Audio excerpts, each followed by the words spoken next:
Boas tardes, boas noites. Dando continuidade na nossa reunião sobre o conceito de pensamento, estamos nos valendo por enquanto do livro Mecanismos da Mediunidade, e na semana passada nós falamos sobre o gerador mediúnico. Gerador mediúnico, em síntese, o que Emmanuel coloca é que, existindo o espírito que pretende se manifestar e o médium que está à disposição para receber uma mensagem, existe entre esses dois uma diferença de potencial, a vontade de passar e a vontade de receber, tal qual se fosse uma pilha, uma pilhinha de lanterna. Na pilhinha de lanterna há um polo positivo e há um polo negativo. No polo negativo há excesso de elétrons, no polo positivo há falta de elétrons. Da mesma forma, o gerador mediúnico, entre aspas, seria o médium com cargas, vamos convencionar, positivas, e o espírito comunicante com cargas negativas. Vocês já vão entender por que eu dei sinais desta forma para as partes. Assim como uma pilha de lanterna, se eu compro lá na loja, eu tiro ela da embalagem, então existe essa diferença entre os dois polos, mas não está havendo transmissão nenhuma. Essa polaridade, ela aconteceu porque internamente a pilha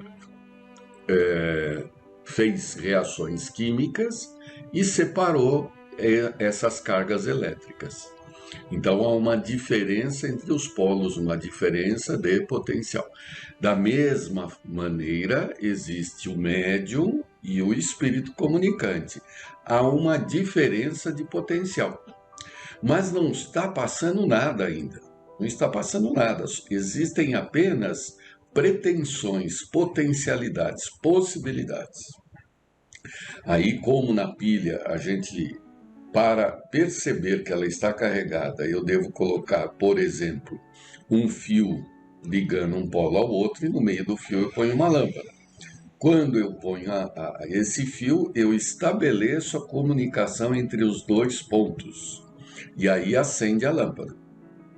É a hora que começa a passar a corrente. E ela vai passar enquanto houver diferença de potencial. A hora que a pilha descarregar, ou seja, todos os elétrons em excesso foram para o polo em que faltam elétrons, para a corrente elétrica. Da mesma forma, o gerador mediúnico. O espírito e o médium apresentam inicialmente uma diferença de potenciais, de possibilidades. Através do pensamento é que se estabelece a corrente mediúnica. O pensamento é quem liga, e aí começa a corrente mediúnica, começa a passar o que um espírito comunicante quer falar, se comunicar, trazer, e o médium está à disposição para receber. Estabeleceu esse pensamento, está passando a corrente, só que, uma vez terminada a passagem daquela comunicação única, cessa a corrente. Então, para que haja continuidade na comunicação, porque a comunicação pode ser uma única palavra, né? Para que haja continuidade, tem que haver a manutenção da diferença de potencial. E como é que tem que ser isso? Através da vontade do espírito em continuar comunicando e do médium em continuar recebendo a comunicação. Enquanto houver esta manutenção da diferença de potencial, haverá o pensamento para permitir essa troca de possibilidades. É o que foi lido na última vez. Eu vou ler só o último parágrafo para que a gente recorde. Se quisermos sustentar o continuismo de semelhante conjugação, é imprescindível conservar entre os dois um gerador de força, que na questão em análise é o pensamento constante de aceitação ou adesão da personalidade mediúnica, através do qual se evidencie incessante o fluxo de energias conjugadas entre um e outro, porquanto a corrente de forças mentais destinadas à produção desse ou daquele fenômeno ou serviço circulará no condutor mediúnico em razão do campo de energias mento-eletromagnéticas existente entre a entidade comunicante e a individualidade do médium. Então, acho que esse parágrafo, apesar de extenso, deu para a gente clarear um pouquinho. Enquanto, através do pensamento, ambos, espírito e médium, manterem essa vontade, cada um da sua parte, será mantida a comunicação. A isso, essa manutenção da vontade é que se chama gerador mediúnico. Acontece que a mediunidade, ela é a forma, como a gente acabou de perceber, de influenciação dos espíritos sobre os encarnados. E essa mediunidade, ela se exerce, principalmente na forma intuitiva, o dia inteiro sobre todas as pessoas. Tanto que no Livro dos Espíritos enfatiza bem que a influência dos espíritos sobre os encarnados é maior do que nós imaginamos. Né? Nós não temos ideia disso. Então, mesmo na vida comum, mesmo nas ações ordinárias, ordinárias no sentido de ordem, né? No nosso dia a dia, estamos pensando, óbvio, não paramos de pensar. E automaticamente, mecanicamente, nós estamos estabelecendo ligações entre nós e o espírito que tem um pensamento semelhante a esse que estamos cultivando. Logo, essa corrente mediúnica, ela é o dia inteiro alternando, inclusive, em função do assunto, do tema, do conteúdo que estamos pensando. Por isso, quando se fala em orar e vigiar, o vigiar do pensamento, ele é muito mais intenso, porque para frações de segundos em que nós somos estimulados pelos sentidos a pensar outras coisas, estabelecemos ligações com outros espíritos. Então, eu acho que está claro, né? Se estamos indo para um estádio de futebol, é normal que estabeleçamos pensamentos relacionados àquele esporte e, portanto, relações de pensamento e intuições a respeito daquilo. Se entramos num hospital, estamos estimulados pelo ambiente a pensar temas relacionados àquele local, inclusive buscando dentro de nós algo de experiente nesse sentido. E com isso estabelecemos automaticamente ligações com os espíritos naquele mesmo tema. Portanto, a influência do meio está no estímulo que recebemos e, com isso, criamos pensamentos, estabelecemos ligações trazidos pela nossa afinidade interna, identidade interna. É claro que se eu estou no meio de um estádio de futebol, eu posso pensar num hospital. Só que vai exigir um esforço muito grande. Eu, no meio da torcida lá, da Gaviões da Fiel, estar pensando em harmonia de recuperação física para alguém que está num leito. Exige um esforço muito grande. Acontece quando aquilo é para nós de grande valor. temos um parente que está no hospital, mas ganhamos o ingresso e não queremos perder o jogo. Eu estou no jogo, mas estou com a cabeça lá no hospital. Tirando essas valorações maiores, se levamos a vida de forma sem grandes, sem profundas reflexões, para superarmos a influenciação do meio, nós temos que exercer um grande esforço. Por isso que devemos selecionar os ambientes que frequentamos. Poucos são aqueles que conseguem entrar num ambiente hostil e manter uma harmonia de pensamentos independente da solicitação.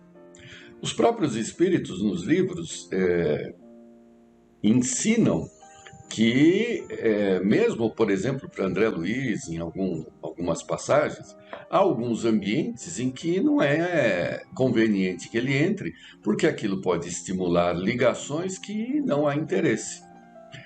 Então, voltamos à ideia do pensamento. O pensamento é o que nos liga a aquilo que trazemos no coração. Coração aqui no sentido mais amplo de valores, né?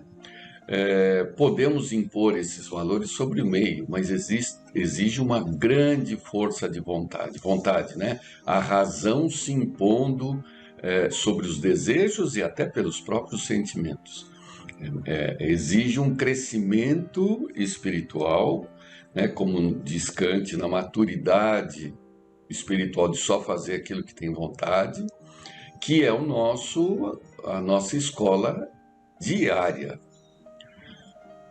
Não adianta jogar as coisas na conta dos espíritos, porque o pensamento, se ele é estabelecido entre o médium e o espírito, vocês perceberam que a responsabilidade é mútua. No nosso caso, é maior, porque sou eu quem estabeleço a carga positiva. Eu que estabeleço a carga positiva aí. Eu que posso dizer o que eu quero pensar. A negativa daquele mesmo assunto vai ser consequência do que o médium está pensando. Ficou claro até aqui? Pois bem, e aqui, para complementar esse capítulo, né, o próprio André Luiz, ele começa a tratar a respeito de um tema, o parágrafo imediatamente seguinte, sobre átomos e espíritos, né? Para que a gente possa entender mesmo, né? E também o tema é muito profundo, muito extenso, mesmo no meio espírita, né? Há interpretações em diferentes degraus, porque os conceitos de átomo da matéria, o que os espíritos estabelecem? Uma analogia, né? Analogia, uma comparação. Eles pegam o que a gente vive, o que nós temos aqui. Opa, esse foi mais fácil de aprender, porque eu li, eu fui na escola, assisti televisão, então eu sei o que é átomo. E a partir do que nós aqui na Terra sabemos o que é átomo, eles explicam como é que são os átomos da matéria mental. Acontece que o que nós sabemos aqui de átomo depende muito da experiência de cada um, né? Se eu matei essa aula na escola, se eu assisti a TV, então, né, se eu li o livro, então, até o conceito de átomo aqui, ele é relativo ao que cada um estudou, ao que cada um traz. E por isso que eu falei que mesmo no meio espírita, as interpretações têm diferentes degraus, porque quem interpreta tem maior ou menor conhecimento sobre o que é um átomo, né? Um conceito que está sendo aprimorado pela ciência a cada dia. Eu vou aqui, primeiro, né, colocar qual é um pequeno histórico, talvez até a gente gaste parte ou todo da nossa reunião aqui, para entender isso. E é primordial, não adianta a gente falar, não preciso saber disso. Precisa, mais dia, menos dia, você vai ter que lidar com essa situação, para poder entender tudo que compõe o universo, a começar do primeiro. Na antiga Grécia, por volta de 500 anos antes de Cristo, existiam, logo no início da filosofia, porque antes da filosofia o que existia era a mitologia. Mitologia eram aquelas historinhas que. Historinhas não, né? Aquelas historinhas lá que os gregos escreviam, né?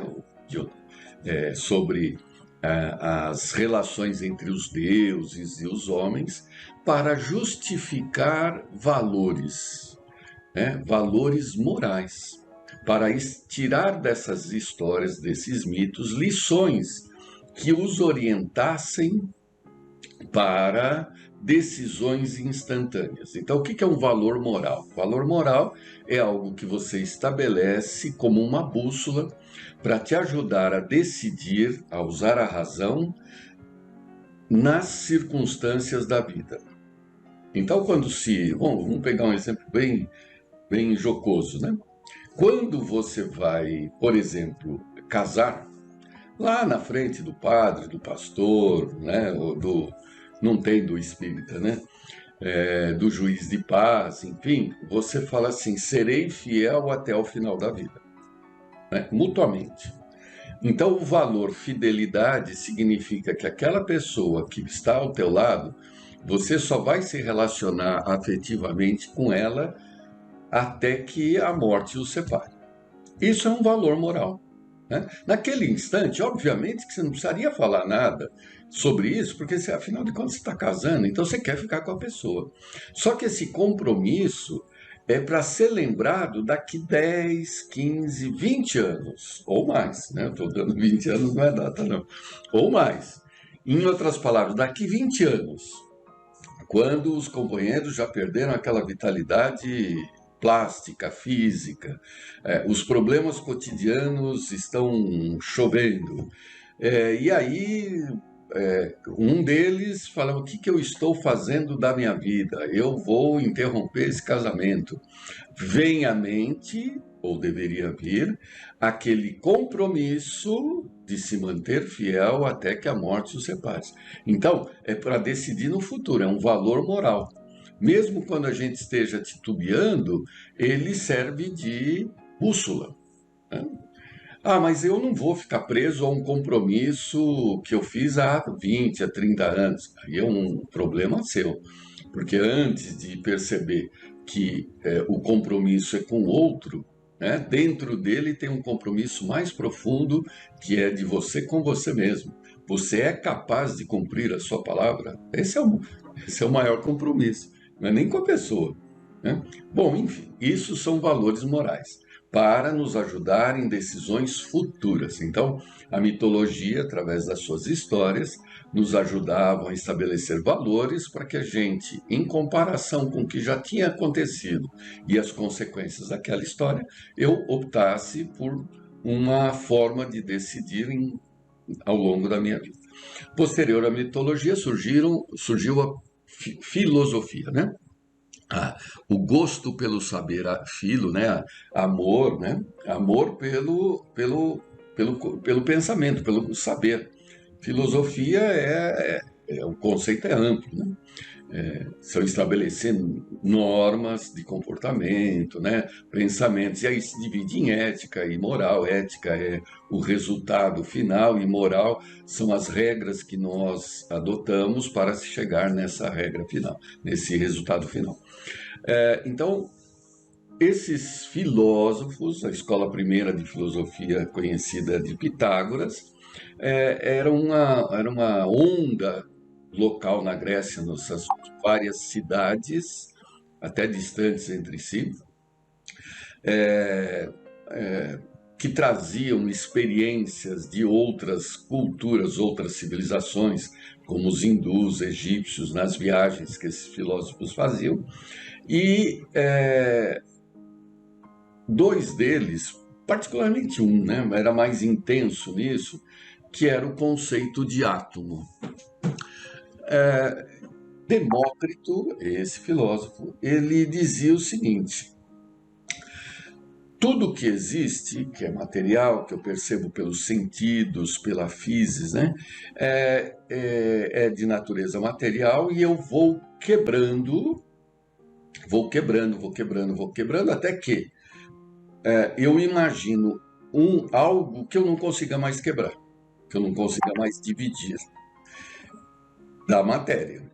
Esse algo que eu não consigo mais dividir da matéria, então vamos lá, dividir, parte é tomo, né? Você tem o livro, tomo 1, tomo 2, tomo 3, são partes. A é o prefixo de negação. Então, a tomou, eu não divido mais em partes. Então vai chegar uma hora, mentalmente, que eu vou pensando assim, ó, é um determinado elemento lá que eu não consigo quebrar mais. Então, qual é esse elemento? É o átomo, né? Então, para Demócrito, todos nós somos constituídos, eu estou falando éramos porque era o que ele pensava, mas ele tinha razão, imparcial, né? Nós somos constituídos de átomos, nosso corpo inteiro, inclusive com a possibilidade de átomos espirituais, ele colocava, né? Não nesse conceito de espírito, né? Mas átomos que se agregam, eles não têm espaço vazio entre eles, é preenchido pelos átomos dessa matéria, esses átomos metafísicos, né? E quando morremos, todos esses átomos eles voltam para a Terra. E nós desagregamos, nós desmanchamos. Demócrito é o pai do materialismo. O pai não digo, né? Mas um grande materialista. Por quê? Porque para ele tudo é matéria, né? Então, eu estou vivendo aqui, está tudo agregado. A hora que eu morri, todos esses átomos, eles voltaram para o mundo, né? É assim mesmo, né? Só para que a gente tenha algumas noções. Nós comemos, em média, 1 tonelada de comida por ano, entre água, tá, né? Números variados, mas em média, 1 tonelada por ano. Aí, você multiplica isso hoje por 8 bilhões de pessoas. E depois você compara com todos que viveram, somando aos animais.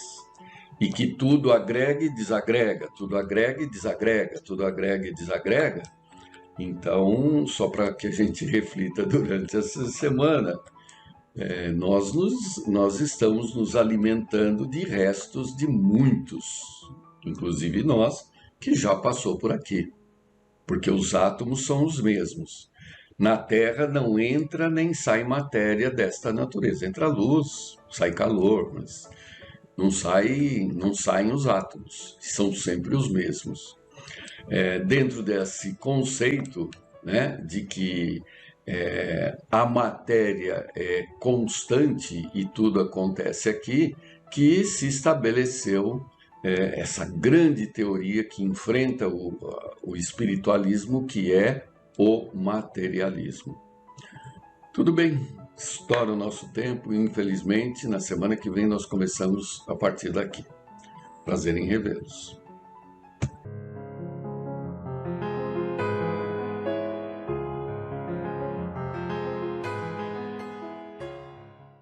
Nossos cumprimentos a todos.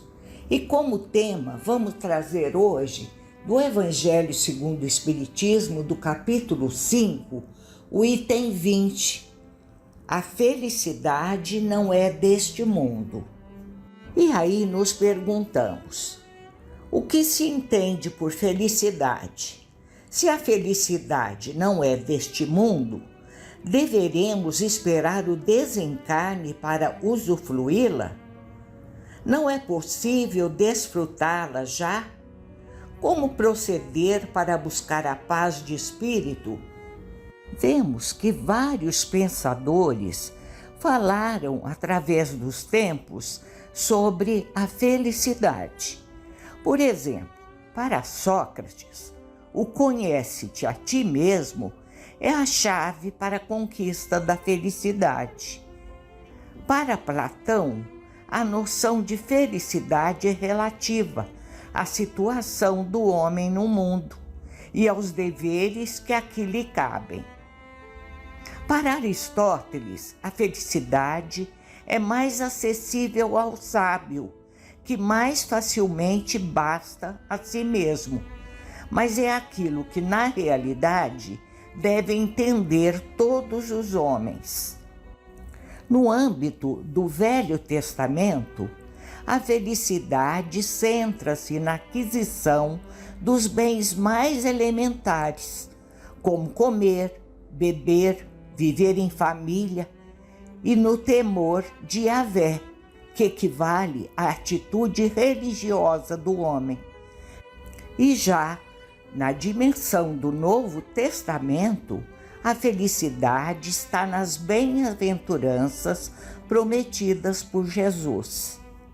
Comparando com nossa época atual, e que os valores legítimos da verdadeira felicidade estão ameaçados pelo consumismo e globalização do mundo econômico, vemos que os padrões, em termos mundiais, nem sempre factível com os hábitos culturais em determinados países, o consumismo faz que o homem tenha necessidades imaginárias que mais atrapalham do que o auxiliam a realizar-se plenamente.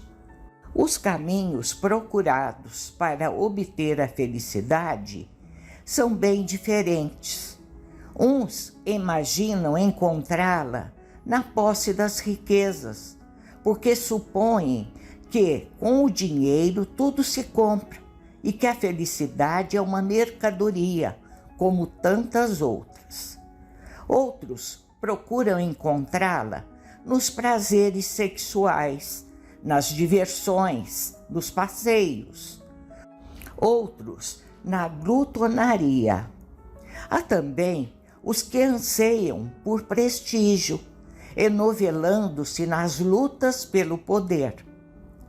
E outros, os estolatras, como comunistas, socialistas, fascistas, colocam a felicidade na classe, ou no Estado, ou na prosperidade econômica. Nossos amigos espirituais informam-nos de que o nosso planeta não é um dos orbes mais evoluídos do universo. Ele já esteve mais atrasado, pois já ultrapassou o estado primitivo. Na atualidade, estamos vivendo num mundo de expiações e provas, em que o mal ainda predomina sobre o bem. Nesse sentido, por mais que busquemos a felicidade, nunca a encontraremos, pois ela não é deste mundo. Ela pertence a um mundo mais evoluído, em que as ações voltadas para a fraternidade universal são a regra. De qualquer forma, devemos fazer esforços para evoluir, a fim de atingir a condição de habitar em mundos melhores. Por enquanto, somos obrigados a conviver com toda sorte de dificuldades. Não há criatura na terra que não tenha o seu quinhão de sofrimento. Deduz-se aí que tanto o rico como o pobre sofrem. Mas o Espiritismo, doutrina que esclarece sobre a reencarnação e a pluralidade das existências, pode oferecer-nos valiosos subsídios para a compreensão da vida e dos seus diversos relacionamentos. Na condição de espírito encarnado, deveríamos nos considerar como um usufrutuário de todos os bens dispostos por Deus, inclusive o nosso próprio corpo, pois embora seja fruto da união do nosso Pai e da nossa Mãe terrestre, a essência que nele habita pertence ao Criador do Universo. Raciocinando dessa forma, o egoísmo deveria ser banido de nosso planeta, a fim de ceder o seu espaço à fraternidade. Pergunta-se: será que poderemos ser felizes ao lado de irmãos que não têm o necessário para o sustento físico? E por que estes são a maioria? É justamente devido à condição de nosso planeta. Nesse sentido, nunca poderemos ter uma felicidade plena, a menos que não nos importemos com o nosso irmão menos aquinhoado. Quem pensa no irmão em dificuldade, dificilmente sentir-se-á feliz. E é por isso que o justo é infeliz, pois lutando por uma distribuição mais justa, tanto das riquezas materiais como espirituais, será sempre mal compreendido, além de ser desprezado, como o próprio Jesus e outros tantos missionários o foram. No Livro dos Espíritos, na questão 920, Kardec pergunta aos benfeitores espirituais se pode o homem gozar de completa felicidade na Terra. Na resposta apresentada, encontramos orientação segura para nossa reflexão. Não, por isso que a vida lhe foi dada como prova ou expiação. Dele, porém, depende a suavização de seus males e o ser tão feliz quanto possível na Terra. Felicidade completa? Não. Felicidade possível? Sim. A busca pela felicidade está presente no cotidiano das lutas terrenas do espírito, conforme se pode verificar no texto publicado na revista Mundo Espírita da Federação Espírita do Paraná. O desejo de ser feliz é inerente à criatura humana e o espírito auxilia nesta busca na concretização desse objetivo, porque suas diretrizes morais permitirão a exata compreensão do que é a verdadeira felicidade e quais são os meios eficazes de atingirmos esse estado da alma. E qual a diretriz devemos seguir para alcançarmos a verdadeira felicidade? A obra Céu e Inferno esclarece que diretriz devemos seguir para alcançarmos a verdadeira felicidade. Nos diz: a completa felicidade prende-se à perfeição, isto é, à purificação completa do espírito. Nesse sentido, a doutrina espírita, que é uma ciência, uma filosofia e uma religião, nos oferece ensinamentos com base na mensagem transformadora do Evangelho de Jesus, para realizarmos, aqui e agora, a nossa reforma íntima e para sermos felizes nesse mundo. Jesus, guia e modelo da humanidade, nos convida a viver no mundo, sem ser do mundo.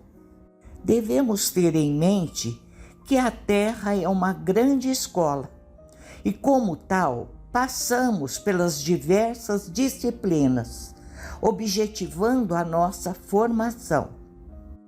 Quando aceitamos a nossa condição de aprendizes e não de mestres, as dificuldades continuam existindo, mas a nossa percepção nos conduz à sua verdadeira importância.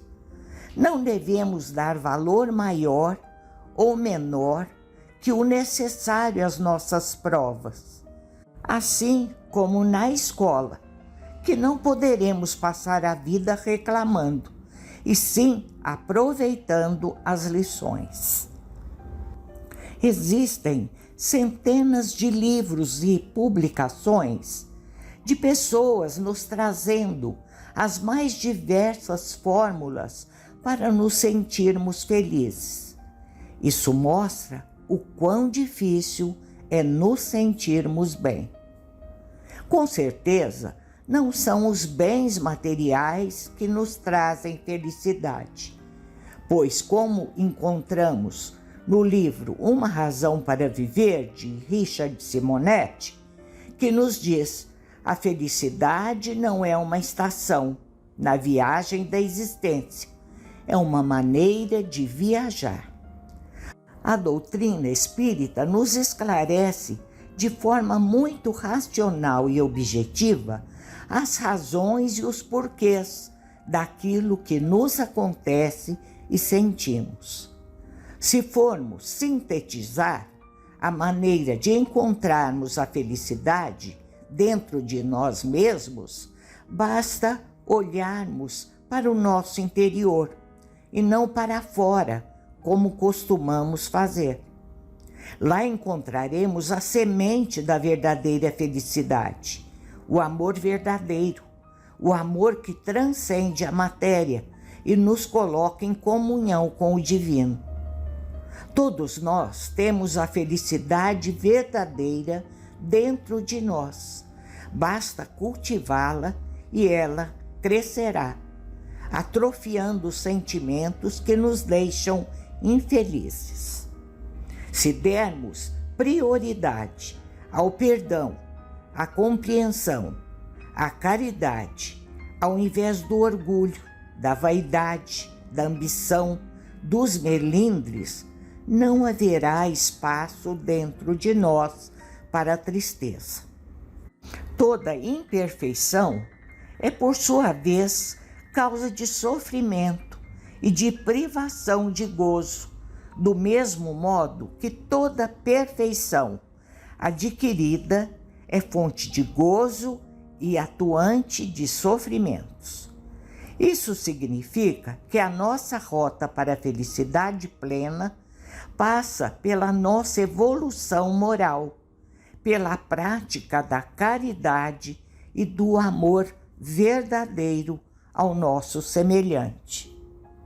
Concluímos, então, que enquanto estivermos evoluindo nesse planeta de provas e expiações, devemos aproveitar bastante a duração de nossa vida física, a fim de mudarmos hábitos, tendências e pendores, reeducar pensamentos e sentimentos como única forma sensata de alinharmos nossas aspirações de felicidade com Jesus, o maior dispensador de bens eternos do mundo.